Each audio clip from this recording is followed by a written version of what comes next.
Caleb, hi Cindy, and hi to everyone out there. Thanks so much for having me here today. I'm really excited to talk to you all about something really important, our feelings and our emotions. Now, we all experience different feelings, and that's totally okay. It's normal. And just like how the weather changes from sunny to rainy to windy, our feelings can change from happy to sad to angry to anxious and everything in between. So today we're going to explore these feelings and see how they can change and how sometimes you might feel inside of our bodies when we're having them. When you're happy, it's a bit like a sunny day for your body.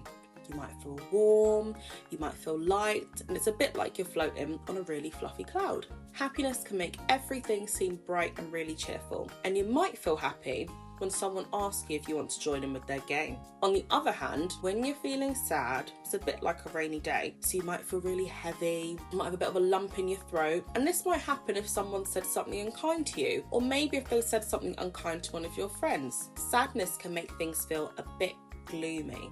Sometimes we feel angry. Anger is a bit like a stormy, weathery day. So your heart might beat really fast, you might feel the urge to clench up your fists, and it feels like there's a thunderstorm inside of you. And this might happen when someone is not being very kind. Maybe when they're not sharing your toys with you or letting you play with a game. And when you're anxious, it's a bit like a windy day, and that makes your tummy feel all twisty, a bit like butterflies. You might have lots of scared feelings, and it can feel like you've been caught in a big gust of wind. Sometimes you might feel a bit worried or anxious when you're starting a new school or before a big important test. Now, when we notice how these feelings affect our bodies, that helps us understand them better. It's a bit like having a weather forecast, but for your emotions. Now, let's talk about some cool tools to help ourselves feel better.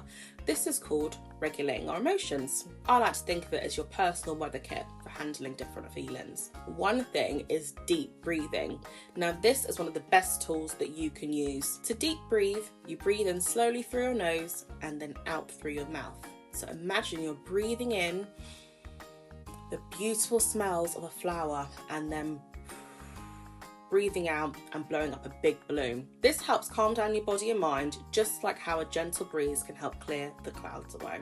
Number 2, talking about your feelings. Sharing how you feel is another great tool. You can talk with a parent, a friend, maybe a teacher at school, maybe even a stuffed animal. And talking can really help lighten the load of your feelings, a bit like how sharing an umbrella with a friend can make a rainy day less gloomy. Number 3, drawing or doing something you love. Sometimes drawing or playing can help you feel better too. It's like creating your own sunshine when the weather inside feels very cloudy.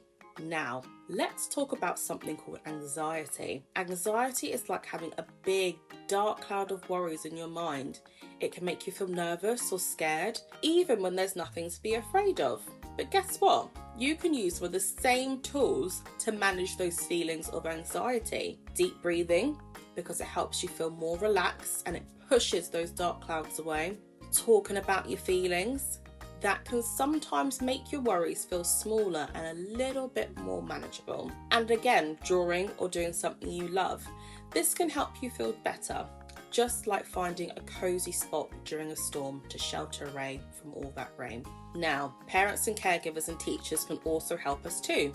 They can listen when we're talking about our feelings and help us use our feeling tools, our weather kit. It's important for them to stay calm and not just say, "Stop feeling that way." Instead, they can ask us questions and help us understand what's going on inside of us.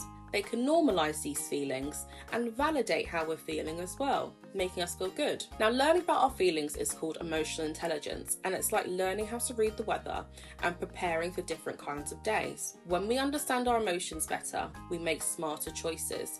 We can be better friends and we can solve problems more easily. Plus, it can help us feel more happier and more confident as we grow up. Thank you so much for joining me on this emotional adventure today. Now, I want you guys to all remember, all feelings are okay. With practice, we can learn to understand and manage them better. So keep shining bright no matter what the weather is like inside of you. Now, if you want to find out more, feel free to follow me on my Instagram @psychologywithRe. I hope you all have a wonderful